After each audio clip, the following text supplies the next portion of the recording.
ఓం శ్రీ గురుభ్యో నమః. ఓం శ్రీ మాత్రే నమః. నవంబర్ నెలలో ద్వాదశ రాశుల యొక్క ఫలితాలు ఏ విధంగా ఉన్నాయో తెలుసుకుందాం. ప్రధానంగా ఇవన్నీ కూడా గోచారీత్యా చెప్పబడే ఫలితాలు అంటారు. జన్మ జాతకానికి సంబంధించిన ఫలితాలు కావు. గోచారం అనేది కూడా ప్రధానంగా చూసుకోవాలి. ఒక 20% మనకి సపోర్ట్ చేసే అవకాశాలు ఎక్కువగా ఉంటాయి. కాబట్టి బర్త్ చార్ట్కి గోచారానికి చాలా లాట్ ఆఫ్ డిఫరెన్స్ ఉంటుంది. బర్త్ చార్ట్ చాలా ప్రధానమైంది, అయితే గోచారం కూడా ప్రధానమైందని చెప్పుకోవచ్చు. ఎంత కృషి చేసినా ఆవగిందంత అదృష్టం ఉండాలంటారు. అలానే వితిన్ నిమిషంలో సెకండ్లలో కూడా మన జీవితం అనేది మారిపోయే అవకాశాలు అనేవి ఖచ్చితంగా ఉంటాయి. కాబట్టి ప్రధానంగా మన గ్రహ వీక్షణం ఏ విధంగా ఉంది, గ్రహ సంచార వీక్షణం ఏ విధంగా ఉందో ఒకసారి తెలుసుకుందాం. శని మీనరాశిలో వక్రస్థితిలో ఉండటం, గురువు కర్కాటక రాశిలో అతిచారంతో నవంబర్ 12వ తారీఖున మళ్ళీ వక్రస్థితిలోకి వెళ్ళిపోయే అవకాశం అనేది ఉండటం. 12 నుంచి వక్రస్థితిలో ఉంటాడు గురువు కర్కాటక రాశిలో. రాహుకేతువులు, రాహు కుంభరాశిలోను, కేతువు సింహరాశిలో సంచారం చేయటం. బుధుడు వక్రస్థితిలో ఉంటాడు నవంబర్ 10 నుంచి మరి 23 వరకు కూడా వృశ్చిక రాశిలోను, 23 తర్వాత మళ్ళీ తులారాశిలో సంచారం చేయటం. కుజుడు వృశ్చిక రాశిలో సంచారం చేయటం, శుక్రుడు తులారాశిలో సంచారం చేయటం 25 వరకు కూడా, మళ్ళీ 26 నుంచి వృశ్చిక రాశిలోకి సంచారం చేయటం. ఇలాగా రవి ప్రధానంగా తుల నుంచి వృశ్చిక రాశిలోకి రవి కూడా సంచారం చేయటం జరుగుతుంటుంది. మరి ఈ గ్రహగమన గతులన్నీ కూడా మనం చూసుకునేటట్లయితే నవంబర్ మాసంలో ఎలాంటి ఫలితాలు జరగబోతున్నాయి, గోచారీత్యా చాలా జాగ్రత్తగా ఎలాంటి ఫలితాలు జరుగుతున్నాయో చూసి దానికి ప్రత్యేకంగా పరిహారాలు చేసుకొని ముందుకు వెళ్తే మనకి మంచి జరిగే అవకాశం ఖచ్చితంగా ఉంటుంది. కర్కాటక రాశి వాళ్ళకి ప్రధానంగా ఏ విధంగా ఉండబోతుంది, రాస్యాధిపతి గురువు నవంబర్ 12 నుంచి అతిచారంతో వక్రస్థితిలో కర్కాటక రాశిలో సంచారం చేయటం వల్ల కొంత ధనపరంగా ఈ పొదుపును పాటించండి. ధనం ఇబ్బంది లేకుండా ఎంత వస్తుందో అంత ఖర్చు చేసుకోకుండా కొంత మిగిలించుకోండి. అంటే కొంత వృధా ఖర్చులు, వృధా భ్రమణాలు జరిగే అవకాశాలు ఎక్కువగా ఉంటాయి. అయితే డబ్బు పరంగా మటుకు ఇబ్బందులు ఏం కలగవు, డబ్బు వస్తుంది. ఖర్చులో కొంత పొదుపు పాటించండి. దానికి కారణం ఏంటంటే శుక్రుడు సుఖాన్ని, భోగాన్ని, సౌఖ్యాన్ని, లగ్జరీని ఇచ్చేవాడు శుక్రుడు. ఇక్కడ ఈ రాశి వాళ్ళకి ముఖ్యంగా వచ్చే లాభాధిపతితో పాటు చతుర్థాధిపతి అయిన శుక్రుడు వీళ్ళకి ప్రధానంగా ఒక మంచి స్థానంలో, చతుర్థ స్థానంలో ఉండటం వల్ల కూడా వీళ్ళకి లాభాలు కలుగుతాయి. ప్రేమించుకున్న యువతీ యువకులు పెద్దలు నొప్పించి వివాహం చేసుకునే అవకాశాలు ఎక్కువ ఉంటాయి. అలానే ఫైనాన్షియల్ పరంగా డెవలప్మెంట్ అనేది ఉంటుంది. బాగా ఆర్థిక పరంగా సమస్యలు అంటే రుణాలు తీర్చుకునే అవకాశాలు ఎక్కువ ఉంటాయి. రుణబాధలు తగ్గే అవకాశాలు ఎక్కువగా ఉంటాయి. అంటే ఆర్థిక పరంగా వృత్తి, ఉద్యోగ, వ్యాపార రంగాల్లో వాళ్ళకు అనుకూలంగా ఉంటుంది. నూతన వ్యాపారాలు కూడా వాళ్ళు ప్రారంభమైతే చేయకూడదు, కానీ ఉన్న వ్యాపారంలో కొన్ని వస్తువులు బాగా పెంచి ముందుకెళ్ళటం అనేది వెళ్తే వీళ్ళకి మంచి అధిక లాభాలు వచ్చే అవకాశాలు ఎక్కువగా ఉంటాయి. అలానే ద్వితీయ స్థానంలో కేతు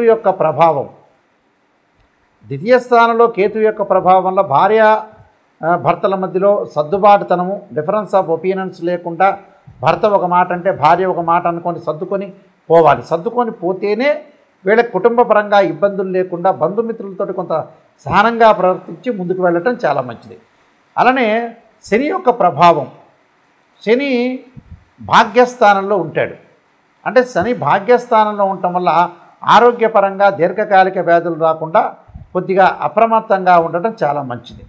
అలా రాహు యొక్క ప్రభావం వల్ల కూడా విదేశాలకు వెళ్ళలేకపోవటం, విదేశాలకు వెళ్ళాలనుకుంటే ఆలస్యం కావటం, విదేశాల్లో ఉద్యోగాలు రాకుండా కొన్ని ఇబ్బందులు గురే అవకాశాలు ఎక్కువ ఉంటాయి. అయితే డబ్బు పరంగా ఇబ్బందులు ఏమీ ఉండవు, కానీ వృత్తిపరంగా కొంత ఇబ్బందులు రాకుండా చూసుకొని ముందుకెళ్ళటం అనేది చాలా ఇంపార్టెంట్. అలానే కుజుడి యొక్క ప్రభావం వల్ల సంతానపరంగా కొన్ని ఇబ్బందులు రాకుండా, అలానే సంతానం చదువుకోవటంలో కొంత అశ్రద్ధ ఉండటం, మిగతా వ్యాపకాల విషయంలో పిల్లలు వ్యాపకాలన్నీ కూడా తగ్గించుకొని చదువు పట్ల శ్రద్ధ పెట్టి ముందుకెళ్ళటం మంచిది. రవి యొక్క ప్రభావం వల్ల ఉద్యోగపరంగా ఇబ్బందులు లేకుండా ఏదైతే లౌకిక జ్ఞానంతో అలానే ఉద్యోగం చేస్తున్న ఉద్యోగాన్ని మానుకోకూడదు. ఎక్కడో ఎక్కువ డబ్బులు వస్తున్నాయని మానుకోకుండా చాలా జాగ్రత్తగా ఉండి ఉన్నంత ఏదైతే మీరు చేస్తున్నారో ఆ ఉద్యోగాన్ని కొనసాగించడం చాలా మంచిది. నేను కొన్ని పరిహారాలు చెప్పబోతూ ఆ పరిహారాలు మీరు పాటించండి. మీకు మంచి సుఫలితాలు జరిగే అవకాశం ఖచ్చితంగా ఉంటుంది. ప్రధానంగా ఈ నెలలో ఫైనాన్షియల్ పరంగా, ఆర్థిక పరంగా ఇంకా డెవలప్మెంట్ చెందాలంటే కుబేర మంత్రాన్ని చదవండి. అలానే బృహస్పతి యొక్క అనుగ్రహాన్ని పొందండి. ఓం యక్షాయ కుబేరాయ వైశ్రవణాయ ధనధాన్యాధిపతే ధనం ధాన్యం సమృద్ధిమే దేహిమే దాపైస్వ అనే మంత్రాన్ని చదవండి. అలానే దేవానాంచ ఋషీనాంచ గురుకాంచన సన్నిపం బుద్ధిమతం త్రిలోకేశం తం నమామ్యం బృహస్పతి అనే మంత్రాన్ని చక్కగా చదువుకోండి. సుబ్రహ్మణ్య స్వామి అనుగ్రహానికి పొందడానికి తత్పురుషాయ విద్యే మహాసేనాయ ధీమే తన్నో షణ్ముఖ ప్రచోదయాత్ అనే మంత్రాన్ని చదవండి. అంటే వాహన ప్రమాదాలు అని ఆరోగ్యపరంగా ఇబ్బందులు కలగకుండా ఉండటానికి అంగారకుడి యొక్క గాయత్రి మంత్రాన్ని సుబ్రహ్మణ్య స్వామి యొక్క ఆరాధన చేయటం. ఉద్యోగపరంగా ఇబ్బందులు పడుతున్న వాళ్ళు ఖచ్చితంగా గోధుమలు దానం చేయండి.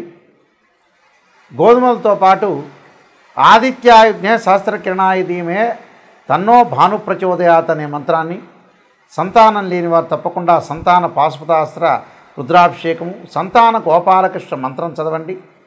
వివాహం కాని వారు తప్పకుండా ఖచ్చితంగా వివాహం కాని వధువులు ఎవరైతే ఉంటారో ఆడపిల్లలు వరపాశుపతాస్త్ర రుద్రాభిషేకం, అఘోర గౌరీ పాశుపతాస్త్ర రుద్రాభిషేకం, అబ్బాయిలైతే కన్యా పాశుపతాస్త్ర రుద్రాభిషేకం చేసుకోవటం చాలా మంచిది.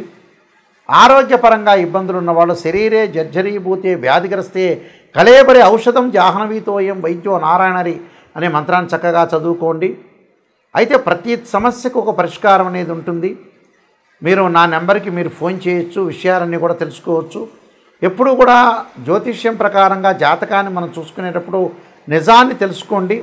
నిజాన్ని తెలుసుకొని మనం ముందుకెళ్తేనే ఆ నెగిటివ్లోంచే పాజిటివ్ వస్తుంది. కాబట్టి చాలా జాగ్రత్తగా ఆలోచన చేసి మీరు ముందుకు వెళ్తే మీకు మంచి సుఫలితాలు జరిగే అవకాశాలు ఉంటాయి. తప్పకుండా మీరు నాయకంటి మల్లికార్జున శర్మ బుక్స్ కొడితే నేను ఎన్నో నెంబర్ ఆఫ్ ఆస్ట్రాలజీ బుక్స్ రాశాను.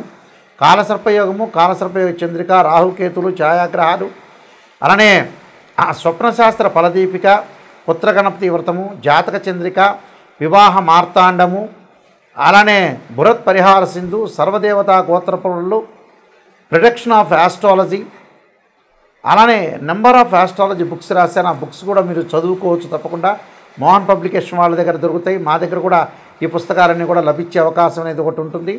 ప్రతిదానికి కూడా ఒక పరిష్కారం. ఏదైనా సరే మీరు రాశి ఫలితాలు చూస్తున్న వ్యక్తులు ఎవరైనా ఉంటే వాళ్ళు తప్పకుండా నెగిటివ్ నుంచే పాజిటివ్ రండి.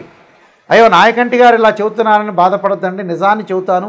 నిజం చెప్పడం వల్ల దానికి ఒక పరిష్కార మార్గం కూడా ఉంటుంది. ఒక రోడ్డు మీద ముళ్ళు ఉన్నాయి, ఆ ముళ్ళను తీసుకొని మనం ఎట్టి పరిస్థితుల్లో కూడా ముందుకు వెళ్ళాలంటే తప్పకుండా కొన్ని నియమాలని పాటించాలి. తప్పకుండా మీరు ఏదైనా ఉంటే నా కాంటాక్ట్ నెంబర్కి ఫోన్ చేయొచ్చు. ఇంకొక ముఖ్యమైన విషయం, www.nayakanti.com కానీ nayakanti.in కానీ మీరు చూడండి. ఒకసారి చూస్తే మీకు ఏదైనా విషయాలు తెలుసుకోవాలనుకున్నా నా కాంటాక్ట్ నెంబర్కి మీరు ఫోన్ చేసి తెలుసుకోవచ్చు. ఎట్టి పరిస్థితుల్లో కూడా తెలుసుకొని మీరు ముందుకు వెళ్ళచ్చు. నిజాన్ని తెలుసుకోండి. ఎందుకంటే వెల్ క్వాలిఫైడ్ పర్సన్ సంప్రదించండి, నిజాన్ని తెలుసుకోండి. ఈ కాలంలో భార్యాభర్తల యొక్క సమస్యలు, హెల్త్ పరంగా ఉండే సమస్యలు వస్తాయి. చాలామంది కూడా వధూవరుల యొక్క పొంతం చూసేటప్పుడు 18 గుణాలు వచ్చినా చూసుకుంటుంటారు. వాస్తవంగా అయితే గ్రహమైత్రి, రజుదోషము, నాడీ దోషము, వేదాదోషము, శ్రీదీర్ఘకోటమి, తారాబలం ఇవన్నీ కూడా చూసుకుంటుంటారు. కానీ ఇన్డెప్త్గా రాశిచక్రము, భావచక్రము, నవాంశం చాలా ఇంపార్టెంట్. ఇది వివాహానికి. అలానే సంతానం కలగలేదంటే రాశిచక్రము, భావచక్రము, సప్తమాంశం చూడాలి.